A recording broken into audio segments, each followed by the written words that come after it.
Hello friends, आजच्या व्हिडिओमध्ये आपण पाहणार आहोत की रेल्वे रिक्रुटमेंट बोर्ड RRB ने non technical popular categories NTPC पदांसाठी भरती प्रक्रिया सुरू केली आहे। या भरती प्रक्रियेमध्ये नॉन टेक्निकल पदातील विविध पदांचा विचार केला गेला आहे। भारतीय रेल्वेमध्ये काम करण्याची इच्छा असणाऱ्या उमेदवारांसाठी ही एक उत्तम संधी आहे। या भरतीच्या माध्यमातून भारतीय रेल्वेमध्ये काम करू इच्छित असणाऱ्या अनेक उमेदवारांची इच्छा पूर्ती केली जाणार आहे। देशात मोठ्या स्तरावर रोजगाराची निर्मिती होणार आहे। मित्रांनो, व्हिडिओला पुढे सुरुवात करण्याआधी माझी आपणा सर्वांना एक विनंती आहे की अशाच नवीन माहितीसाठी आपल्या अवनी ट्रेंडिंग अपडेट्स या चॅनलला नक्की सबस्क्राइब करा। तर एकंदरीत देशांतील एकूण 11,588 उमेदवारांना रेल्वेमध्ये काम करून करिअर घडवण्याची संधी भेटली जाणार आहे।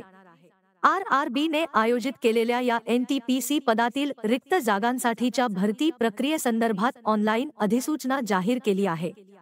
या अधिसूचनेमध्ये भरती संदर्भात महत्त्वाच्या बाबी मांडण्यात आल्या आहेत। महत्त्वाचे म्हणजे या भरती प्रक्रियेमध्ये सहभाग घेऊ पाहणाऱ्या उमेदवारांना ऑनलाईन अर्ज करावे लागणार आहे।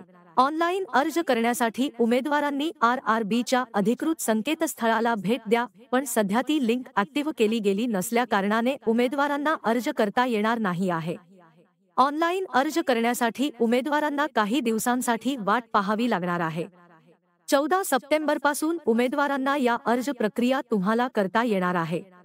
अर्ज करण्याची मुदत 13 ऑक्टोबरपर्यंत देण्यात आली असल्याने उमेदवारांनी वेळोमर्यादेला पाहून अर्ज दिलेल्या मुदतीच्या तारखेअगोदर करावे असे आवाहन RRB ने केले आहे। आणि 12वी वर जे अर्ज करणार आहेत त्यांच्यासाठी 14 सप्टेंबरपासून अर्ज प्रक्रिया सुरू होणार आहे व ही भरती प्रक्रिया पदवीधर असणाऱ्या उमेदवारांसाठी ही राबवण्यात येत आहे। या भरती प्रक्रियेत 8,113 पदे ग्रॅज्युएट उमेदवारांसाठी आहे तर 3,445 पदे अंडर ग्रॅज्युएट उमेदवारांसाठी राखीव आहेत। एकंदरीत एकूण 11,588 पदांसाठी भरती प्रक्रिया आयोजित करण्यात आली आहे। तर मित्रांनो, ही होती थोडक्यात माहिती। तुम्हाला आजची माहिती आवडली असेल तर कृपया व्हिडिओला लाईक करा, व्हिडिओला शेअर करा आणि अशाच नवीन माहितीसाठी आपल्या चॅनललाही सबस्क्राइब करा। धन्यवाद।